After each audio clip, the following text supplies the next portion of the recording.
जी अस्सलाम वालेकुम सजाद भी क्या हाल है ठीक ठाक। आओ सही सजाद भी देखो सही ये हुण मैं आखना इन्हां दा शाम दा ना हिसाब किताब बनावन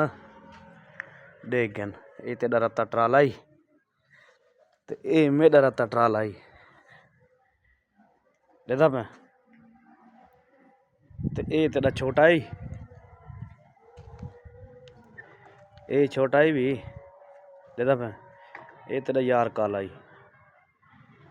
ये हुण शाम वाला ही मैं आख हुण इन्हां दा हिसाब किताब बनाना पिया हाली उवें सवेर को खवा के गया दे वल देखदा मैं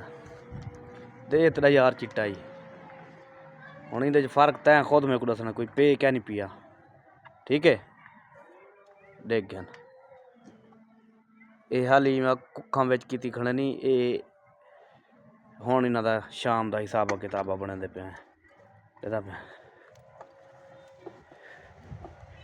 जेठे मैं यार को शौक करवावां।